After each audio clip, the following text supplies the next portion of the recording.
There's a reason some wartime manuals were burned, redacted, or locked away before they ever reached the public. During World War II, engineers and resistance fighters developed traps so efficient and so psychologically devastating that even their own commanders began to question whether they had gone too far. Among these designs was one of the most feared and effective field traps ever conceived. It wasn't explosive, it wasn't chemical. It didn't make a sound. It was mechanical, primitive, and terrifyingly simple. This is the story of the step snare, a forgotten trap that turned the very ground beneath your feet into a weapon. And while its use in war has long been erased from the record, its underlying lessons still hold value today.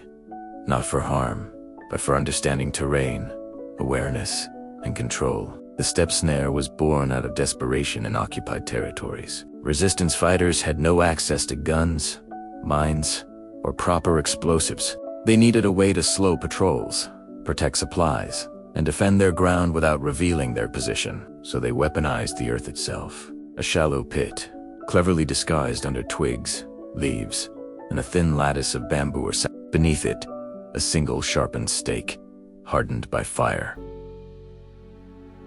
Angled upward. When an unsuspecting foot pressed down, the surface collapsed, and the leg dropped just enough for the stake to pierce upward. It rarely killed, but it didn't have to. A single wound could halt an entire patrol. Medics rushed in. Movement stopped. Fear spread. Fear spread. The Trappist. True power wasn't in its damage, it was in the chaos it created. By the end of the war, military analysts had a name for it. Psychological choke points, weapons that cost almost nothing, but could paralyze entire units through fear. Soldiers began to mistrust the ground itself. Every patch of dirt, every forest path became suspect. That's why, by 1947, most Allied field manuals deleted all mention of step snares, spike pits, and similar devices, labeling them inhumane and banning them from official instruction. Yet, every effective field trap was built on two unshakable truths. People trust the ground beneath them, and they always follow the path of least resistance. The step snare worked because it didn't look like a trap. It looked safe. That principle, used ethically, still matters today. Modern survivalists, homesteaders, and security experts can apply the same thinking without ever crossing into harm. The idea isn't to injure, it's to delay, detect, and deter. For example, you can use uneven ground, gravel, dry leaves, or boards that crunch underfoot to make silent movement impossible. You can shape your property's layout so easy paths naturally lead toward lit areas or monitored zones. This is terrain manipulation.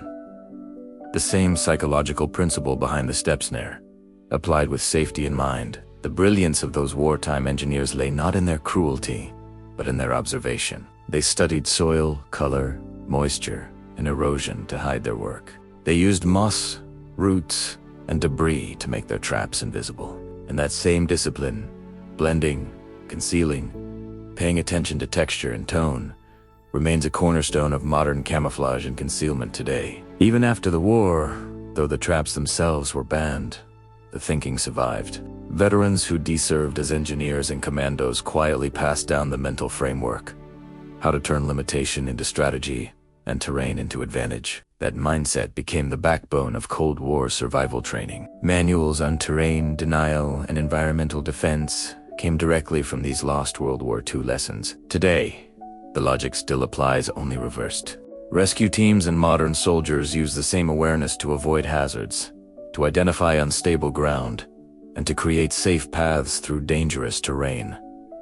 The difference lies in intent. One design harms, the other protects. That's the real lesson buried beneath the story of the erased trap, not how to build it, but how to think like the people who did. Because survival isn't about violence, it's about awareness. It's about controlling your environment rather than letting it control you. Those who designed these traps didn't have technology, drones, or sensors. They had observation, patience, resourcefulness. And that same mindset still defines effective survival today. So, study the ground.